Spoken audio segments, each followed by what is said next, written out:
Want to make sure you never miss a new release from the official Creepypasta.com YouTube channel again? Be sure to subscribe and hit that bell to turn on notifications. 1. I became aware of the shadows shortly after moving into my house in New Jersey. My daughter's playroom was in the basement, and they were constantly complaining that they were always seeing something move out of the corners of their eyes. My youngest also said they hovered near the ceiling. In later years, I had my floral workshop in the basement and saw them constantly. It got to the point where I would talk to them with my mind, not that they ever answered back. We saw them all over the basement, but mostly along one wall, and occasionally saw them along the same wall on the first floor and in the kitchen near the back door.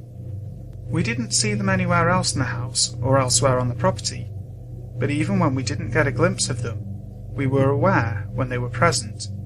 Some of them seemed to have an evil presence. A few years after we moved in, I told them they were not welcome in the house, and the evil presence seemed to go away.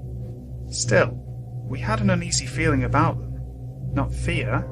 We just accepted they were there, as several steps taken over the years to make them go away didn't work anyway. Only once after the evil ones were told they were not welcome was I aware they came back. And I'm not sure if they were evil or just upset. Only once did I see one clearly, but it happened in a split second and I didn't see it from top to bottom. I was walking through the breakfast room into the kitchen. The kitchen light was on in the corner. It was by the back door in front of the stove. I was startled. I thought someone had come into the house. It all happened very fast, but the light from behind it did not pass through as it would a shadow. It was short and stocky and appeared as the silhouette of a person. It had a head. There were no discernible features, including no eyes, shoulders, arms, and a torso. It disappeared too fast to take note if it had legs or feet. I sensed it was as surprised as I was and did not intend to be seen. Then, our house caught fire. It was a major fire that started from a shorted TV along the wall of shadows in the den. We were out of the house for 6 months while it was repaired. About a week after the fire, I stopped by right before dark to pick up a few things. As I came onto the back porch and looked through the 6-foot hole where the picture window once was, I looked across the breakfast room at the basement doorway. I sensed 3 shadows near the doorway. It was almost dark outside, so I didn't actually see them. I also got a very bad feeling about them, and told them by thought that the evil ones were still not welcome in the house, whether I was there or not. Then I turned and left without entering the house. I was quite rattled. Whether I had this feeling because I was also emotionally upset by the fire, I can't say. The next day, I went back, and it seemed the house was full of shadows, although I only caught a glimpse of them, as usual, fleeing in the basement. And I'm not sure I really saw them, as there were no lights on down there, and the only light was from the windows. It was the only time I ever sensed that they tried to communicate. It seemed they were upset that we were not there, because the house was all black. There was no light for them in the kitchen, and there were strangers in the house, the workers, every day. A few weeks later, burglars tried to steal the new appliances for the house. Everything was left in the kitchen by the back door. My daughters and I joked that they met up with the shadows and were scared off. 2. When I was between the ages of 1 and 4, my mother, father, brother, who was 3 years older than me, and I had lived in a duplex home with 3 bedrooms and 2 bathrooms. Our neighbourhood wasn't expected to be quiet and safe, as we lived in a bit of a troubled town, but this meant that drug dealers, gangbangers, and simply unstable people were not too far away from where we lived. Keeping that in mind, as it will explain the hauntings, I will begin with explaining minor experiences I can recall. Despite being so young, I can vividly remember some of my experiences, like seeing shadows out of the corner of my eye, feeling gusts of wind rush me down the hall, or while I'm sitting down, and staring at nothing but being drawn by something.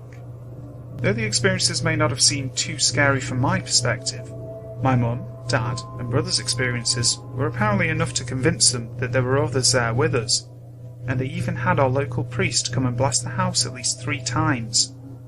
They did not explain it to me until I was old enough to understand, but apparently After doing research on our side of the duplex, they came to find that people had in fact died in our house. The deaths of some of them are a little unclear.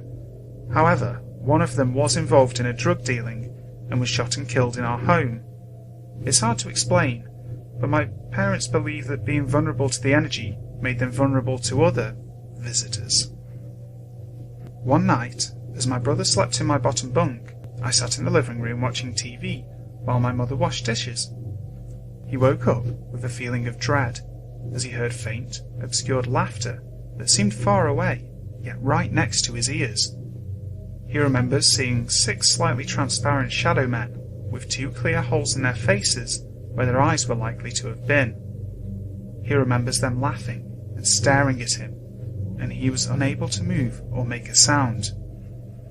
At first, he thought he might have been dreaming, but with everything so clear, and with what came next, he knew there was no way. One of them touched him, grabbed his right arm to be specific, and as it lifted his arm, my brother can only remember finally having the energy to run out of the room, before running into the living room in front of my mum and breaking down in tears without a word. My mum, to my surprise, remembers him crying and being too afraid to explain why. When my brother recalls the story, he can't understand why they might have touched his arm, or why it seemed like he was the only one to have an experience like this in the house. He had encountered the Shadow Man about once more a little later in his life, but that's a story for another time. 3. It was in 1977 when this happened to me, but I still clearly recall everything I saw, felt, and thought.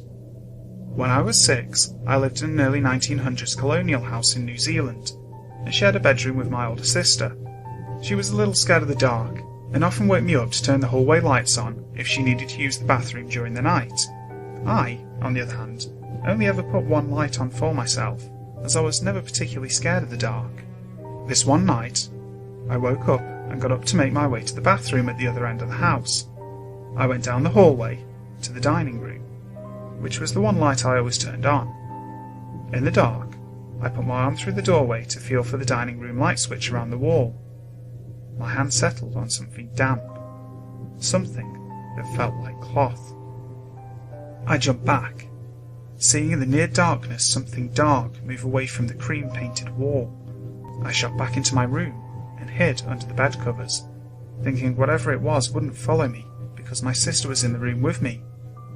After a while, I had this overwhelming feeling whatever it was there in the doorway. I pulled the sheets down to my nose, but there was nothing there. Seconds later, a black shape appeared and stayed there. I couldn't move or shout. All I could do was stare at it and hope it didn't come in, still hoping that my sister being in the room was a deterrent. I don't know how long the shape stayed there, maybe only seconds, but eventually it disappeared.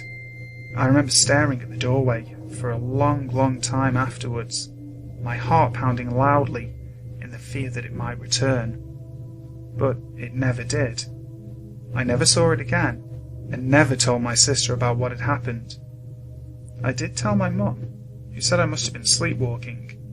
I knew then that I wasn't, and I still know it now. 4.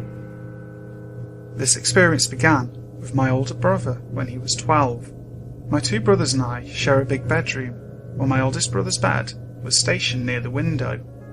According to him, one night while everyone was fast asleep, he heard the shutter of the window open. He peeked from under his covers and saw a hand coming through the shutter. Let me just say that the shutters in our room are just big enough for a hand to fit in. He closed his eyes, thinking that it was a dream, but when he looked again, there was now a figure of a man inside the room. This figure was so dark that even in our pitch-black room, his outline was clear. Terrified, my brother screamed and switched on the nightlight beside his bed. The dark figure seemed startled and leaped out the small window. My dad came in after hearing the scream, and after the retelling of his experience, my dad checked all the windows, thinking that maybe there'd been a burglar in the house, but everything was in order, and the only thing he saw was the open shutter in which he religiously closed every night. But it wasn't the end. About a year after that night, my brother saw it again. But this time, the figure was already in our room. According to him, the figure walked across the room and studied my sleeping self and our youngest brother. He then went in between our beds and started digging with what my brother explained was a pick-like tool. The sight frightened him, and he again switched on the lights and shouted for me to wake up. But this time, the figure didn't leave. It stopped its digging and just stared at him, seeming to walk towards his bed.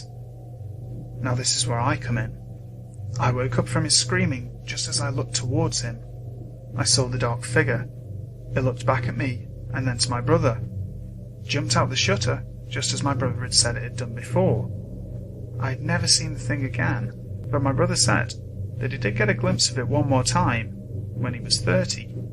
He was in his new house, and as he was locking up, he saw the dark figure standing in front of the house, looking at him, before it vanished. 5. From an early age, from what I can remember, I've seen visions of children, old people, and things that are just too scary to describe. I know when someone close to me is pregnant and what the sex of their child will be. This gift I am happy with, but the thing that terrifies me most are the dark figures that try to smother me during the night. This has happened to me at least 5 times in the last 4 years that I can recall anyway. The reason I am telling this is because I want to know if anyone else has had this experience, and if they have a theory on what or why it happens. The first negative experience happened about 4 years ago when I was asleep. I felt someone was standing over me, and when I opened my eyes, I saw a dark, cloaked figure reaching towards me, trying to pull me in its direction. I was so afraid I screamed, got up and turned on the light, and it was gone. At first I thought it must have been my imagination, and that's what I told my husband anyway. The second time, a few months later, the same figure tried to smother me again. I could feel its presence, and it was smothering me. I couldn't breathe, but when I started to punch at it, there was nothing there. Shortly after the second visitation, we moved house, and I thought that this would be the end of it. After a couple of weeks in the new house, I had quite a few visitations, but they were from children, and I didn't feel threatened. I decided to go see a medium about why I was having these visitations, and she explained to me that I'm like a white light, and both positive and negative energies are drawn to me. She said that it was very important to protect myself with a circle of white light. So, I went about cleansing and bringing lots of positive energy into my house, and I say a prayer every night to protect myself. For about 2 years, I only had a few positive encounters, until the third negative one. I remember this night very clearly, because I was really tired, and kept having a funny feeling in my stomach. I was asleep next to my husband, and I couldn't breathe. I opened my eyes, and this dark figure, which felt like a male presence, was holding my arms down and smothering me. I kicked at it to try to free my arms, and screamed so loud that it woke up children at the other end of the house. My husband flew out of bed, and for the first time in 12 years we have been together, he saw it. The dark figure went through the ceiling and shocked my husband so much that he sat up for an hour and didn't say a single word. I was so terrified and relieved at the same time, because my husband saw it and I wasn't going crazy. Since that night, I've been extra careful, and haven't had a visitation until last night, the 4th of November, 2004. It was about 11:30 when I felt its presence, and when I opened my eyes, I could clearly see a figure that was not human. It was all black and crouching on all fours. It sort of reminded me of a gargoyle. It pounced at me. I screamed at it and punched the air, jumped out of bed and turned on the lights. I left the light on because I was too scared to turn it off. I know it may sound crazy to you, but this is a factual account, and I now know that I am not the only one this has happened to. Since these visitations, I have met people that have had similar things happen to them, and would like to hear from other people around the world that have had the same experiences.